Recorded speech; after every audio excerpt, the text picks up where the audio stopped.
자, 여러분은 해변을 걷고 있습니다. 정말 좋네요. 편안하고요. 넓은 바다를 바라보면서 바다에 휩쓸려가면 어떡하지? 어떻게 되는 걸까? 하고 걱정하셨다고요? 우선 아주 운이 좋게도 그건 해변을 찾는 사람들에게 흔한 일은 아닙니다.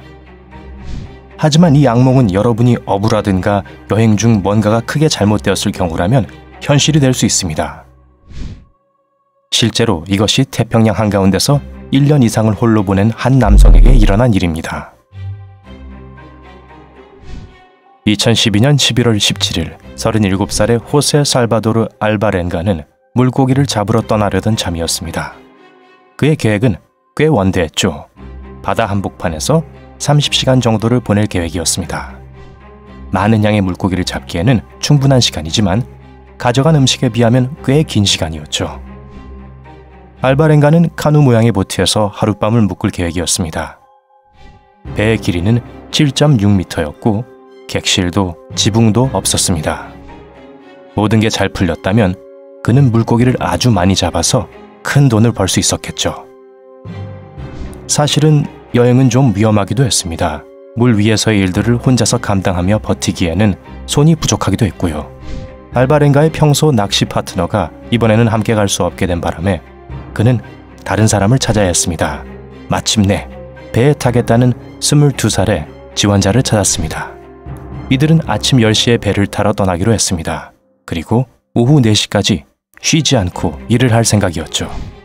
아주 많은 양의 장비와 낚시도구를 실었습니다. 잡은 물고기를 보관하기 위해 가로 1.2m, 세로 1.5m의 아이스박스도 챙겼고요. 닷과 음식은 가져가지 않았습니다. 그렇게 오래 나가 있게 될 줄 몰랐으니까요. 알바렌가는 태풍이 자신의 지역으로 빠르게 다가오고 있다는 걸 알았지만 어떤 것도 이번 여정을 막을 수 없었습니다. 그들이 해변에서 120km 정도 떨어졌을 때 태풍은 강해지기 시작했습니다. 사실 이미 육지를 뒤집어 놓고 있었지만 어부들에게까지 닿지는 않았죠. 그 무렵 그들은 이미 454kg 정도의 생선을 잡았습니다. 그때 강한 비가 내리기 시작했습니다. 태풍이 그들에게 다가왔던 거죠. 배에 물이 차기 시작했습니다. 물은 그들이 빼내는 속도보다 훨씬 빠르게 차오르고 있었고 배는 뒤집히기 직전이었습니다. 그래서 알바렌가는 극단적인 방법을 선택했죠. 수천 달러의 장비들과 모든 물고기를 바다에 버렸습니다.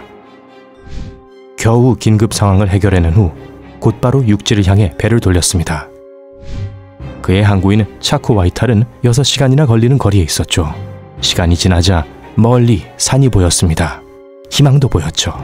거의 다 왔다고 생각했습니다. 해변까지 24km 정도 남았을 때 상태가 안 좋았던 배의 엔진은 명을 다하고 말았습니다. 이쯤 되자 경험 많은 알바렌가도 점점 걱정이 되기 시작했습니다. 그는 보통 갑판에 있는 라디오를 사용해 그의 상사와 연락을 하곤 했었습니다. 상황이 어떤지를 다른 사람들도 알 수 있도록 말이에요. 이번에도 그는 도움을 요청하기 위해 배의 위치를 알려야 했습니다. 그런데 그가 가지고 있던 GPS는 방수 기능이 없었던 겁니다. 태풍 때문에 들이닥친 물이 장비 안까지 들어가 버려서 더 이상 작동되지 않았죠. 게다가 라디오의 배터리 역시 아슬아슬했다가 알바렌가가 그의 상사와 이야기를 시작한 지 몇 분 되지 않아 꺼져버렸습니다. 유일한 선택은 닻을 내리고 구조대를 기다리는 것일 텐데요. 그런데 기억나시죠? 알바렌가는 여정이 길지 않을 것이라 생각해 닻을 가져가지 않았습니다. 상사는 얼마나 위험한 상황인지를 깨달았기 때문에 즉시 도움을 요청했습니다. 금방이라도 망망대해 한가운데에서 배가 가라앉을지도 모르는 일이었으니까요. 그는 이 사태를 당국에 상세히 통보했습니다. 몇몇 배와 비행기들이 수색 및 구조 작업을 시작했고 이틀간 지속됐고요. 하지만 날씨가 계속해서 나빠지고 있어 수색을 계속하는 것은 불가능했습니다. 알바렌가와 그의 파트너만 홀로 남겨지고 말았죠. 5일 후 바람이 조금 잦아들었을 때쯤 그들은 육지에서 450km 떨어진 태평양 한복판에 있었습니다. 그들 주변엔 온통 파란 물뿐이었죠. 태평양에 대해 잘 아시나요? 네, 태평양은 이름처럼 아주 평화롭습니다. 하지만 아주 크죠. 정말 커요. 사실 지구에서 가장 큰 대양입니다. 1억 6,500만 제곱킬로미터, 즉 지구 표면의 30%를 차지하고 있죠. 모든 대륙들과 육지를 더해도 1억 4,800만 제곱킬로미터밖에 되지 않고요. 네, 맞습니다. 지구의 모든 육지를 더한 것보다 더 넓답니다. 태평양의 물은 712세제곱킬로미터 정도고 지구의 모든 바닷물의 절반에 육박합니다. 태평양은 또한 세계에서 가장 깊은 바다로도 알려져 있죠. 평균 수심은 4,267m이며 대서양의 평균보다 914m 더 깊습니다. 이제 여러분도 알바렌가와 그의 어린 동료가 처한 상황이 얼마나 절망적인지 아시겠죠? 그들은 아무런 장비도 없이 이 광활한 바다에서 살아남아야 했습니다. 물론 태평양에는 25,000개에서 3만 개의 섬이 곳곳에 있지만 이 어부들이 그걸 찾기 위해선 아주 운이 좋아야 했죠. 광활한 바다를 떠돌며 며칠을 보내는 동안 음식, 특히 물이 없이 지내는 것은 그들에게 정말 고역이었습니다. 또 다른 문제는 강하게 내리쬐는 햇볕이었죠. 동시에 밤에는 얼음장처럼 추웠습니다. 하지만 최소한 알바렌가와 그의 동료는 빈 아이스박스에서 몸을 데울 수가 있었죠. 가장 최악이었던 건 엄청난 갈증이었습니다. 마침내 물 위를 떠돌던 그들에게 행운이 왔습니다. 비가 오기 시작했죠. 그들은 주변에 둥둥 떠다니는 플라스틱 병들을 주웠습니다. 겨우 일주일을 버틸 정도의 물은 얻을 수 있었습니다. 여정 중 그들은 맨손으로 잡은 날생선과 거북이를 먹었습니다.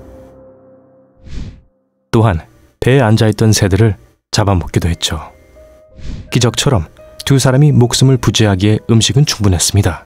하지만 그들은 점점 약해졌습니다. 특히 알바렌가의 동료가요. 비극적이게도 그는 병에 걸려 살아남지 못했습니다. 알바렌가는 어디인지 모르는 곳의 한복판에 혈혈단신으로 남게 되었습니다. 그는 스스로를 바쁘게 만들었습니다. 구할 수 있는 음식들을 부지런히 모으고 집에 돌아가면 할 일들을 상상했죠. 하지만 집에 갈 날이 오기는 할까요? 확률은 점점 더 희박해지고 있었습니다. 알바렌가는 바다를 표류하며 몇 달을 보냈습니다. 그가 땅을 발견할 때까지 계속 이어졌죠. 타일섬이라고 마샬 섬의 일부인 작은 섬이 있었는데요. 438일이라는 시간을 광활한 바다에서 보낸 후 2014년 1월 30일 알바렌가는 마침내 그 섬에 도착했습니다. 섬은 무인도처럼 보였고 그 생각이 맞았죠. 다시 힘을 낸 알바렌가는 근처의 이니아토크라는 섬에 닿을 수 있었습니다. 그곳에서 현지인 2명이 지쳐있던 알바렌가를 구해주었습니다. 육지에 닿기 전까지 알바렌가는 11,265km라는 거리를 이동했습니다. 이 섬에 도착하게 된 건 정말 행운이었죠. 만약 이 섬을 놓쳤더라면 다음으로 가까운 섬은 필리핀이었을 거예요. 무려 4,828km나 떨어져 있죠. 이미 아주 충분히 긴 여행이었는데도 앞으로 200일이나 더 해야 했을 겁니다.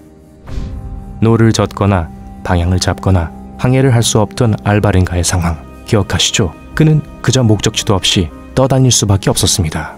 11일의 휴식과 회복을 거쳐 구조된 알바렌가는 비행기를 타고 그의 집 엘살바도르로 돌아갈 수 있었습니다.